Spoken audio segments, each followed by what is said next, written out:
Hello everyone, and welcome to this new video tutorial for Maverick Studio and Indie. In this video tutorial we will walk you through some examples for you to learn how to make the best out of the new lens effects that we introduced in the latest release of Maverick. We encourage you to go to our blog and read the announcement for these new features. You will find some good examples of the results that you can achieve.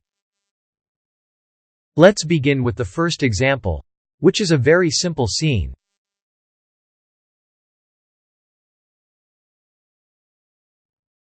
This scene has a background HDR.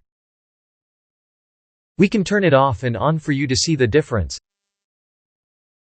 Then we have a series of light bulbs with their filaments modeled. These filaments have an emissive material that you can see here. Let's go ahead and configure the lens effects for this scene. To do so, we must go to the Tone Map panel, and then to the Lens tab. The first thing we find in the Lens panel is the vignetting section. We can activate it to see how it works. We have a hardness parameter, a midpoint that slides the vignetting center point, and a roundness value to shift from a rectangular to a square shape. We can do something more artistic like this, or something more physically correct, if that is what you are after. In the diffraction rollup, we find the fringe section. You can use fringe to add a touch of chromatic aberration to your render. Then we find the parameters for bloom and glare. As soon as these are activated, you get a feel of what their overall effect on the image is. We will learn how to constrain their impact to more specific areas of the scene, to help all the image from getting flooded by bloom and glare. We will lower exposure a bit so the window area is not as bright. But in turn we see the filaments get too dim. So let us go ahead and change their material S intensity. As you can see, as we raise emission power, the effect becomes evident. This scene is very simple, and wouldn't need any further fine-tuning. In the options for iris, it is possible to modify some parameters such as rotation, blades, curvature, aspect.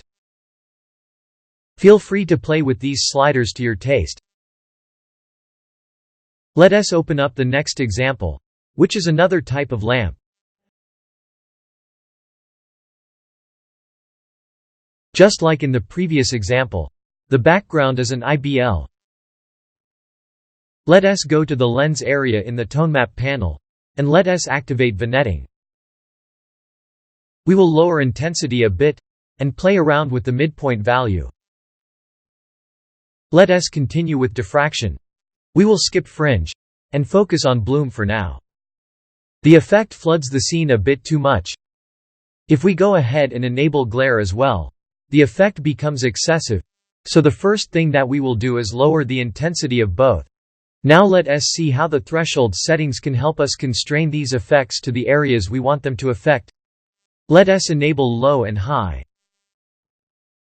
With these thresholds we can remap image region intensities to strengthen or diminish bloom and glare. The show clipping feature displays a mask where patches of white indicate where bloom and glare are prominent, and where black is used for pixels where the effects are dimmed out. Gray values are used for the parts of the image where the effect will be present. Usually we will raise low and low bias to avoid bloom and glare in the dark areas of the image. As you can see, we get a mask where patches of white cover the regions where we will get bloom and glare the most. Raising the high parameter we can progressively narrow those regions down until we fully isolate the highlights in the background. Let us turn show clipping off.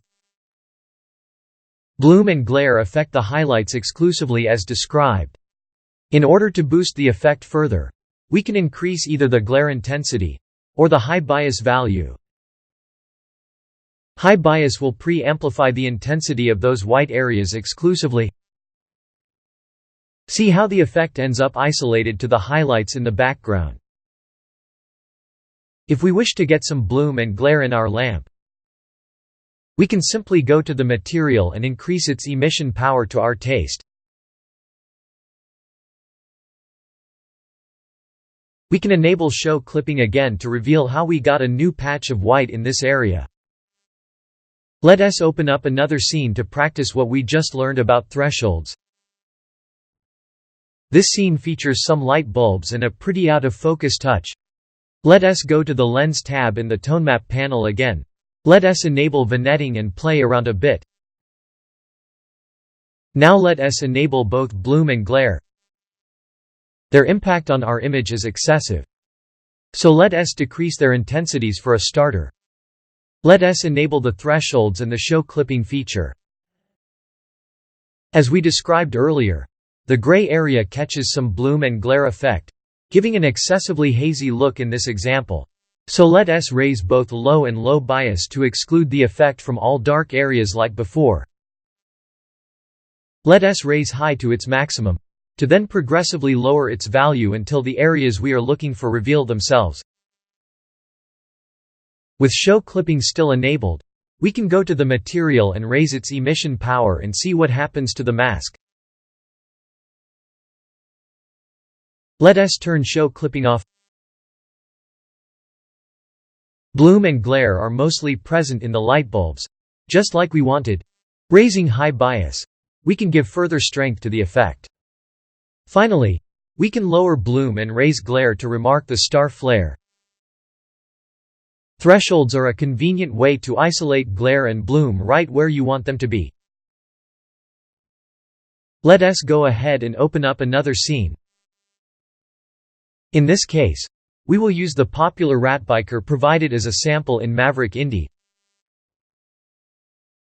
Like before, let us go to the Lens tab in the Tone Map panel.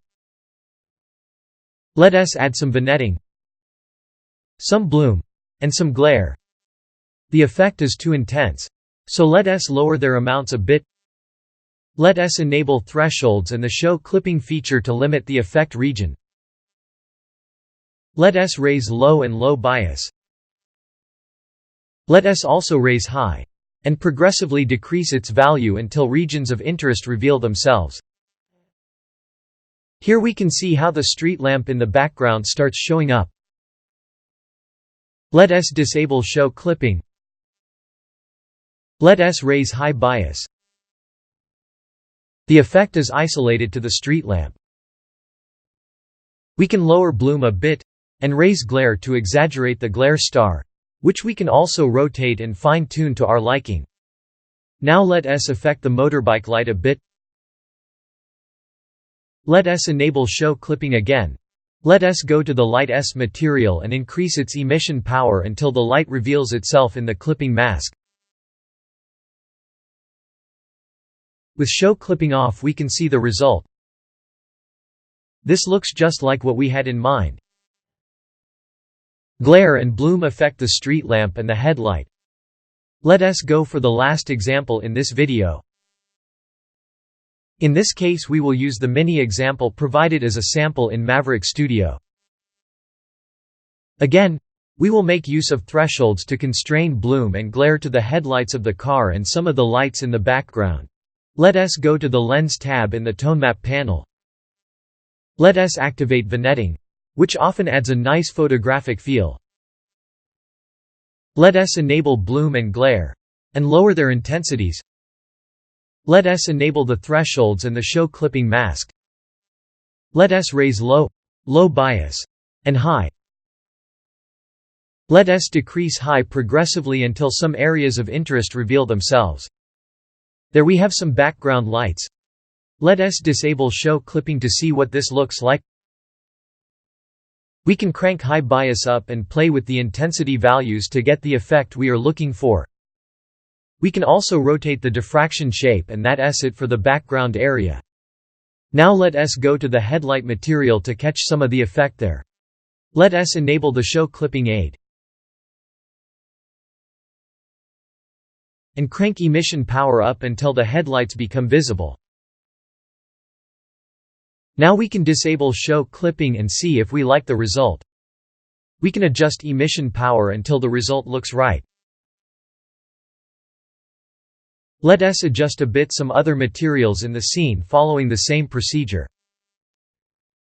such as the lightlens material. again with the help of show clipping, or the fog lights, which may look better with some more power. As you have seen in this video, it is very easy to get incredibly photographic lens effects in Maverick, and it is also very easy to control what areas of the image they must be applied to. One final tip: editing the lens effects does not trigger a render restart, as long as they are kept enabled. If you intend to use them in a scene, it is best to keep them enabled and then play around with the sliders as shown in this video. We hope that you find this video helpful, and that you make the best out of our lens effects in your renders. That's all for this video. Have fun rendering with Maverick.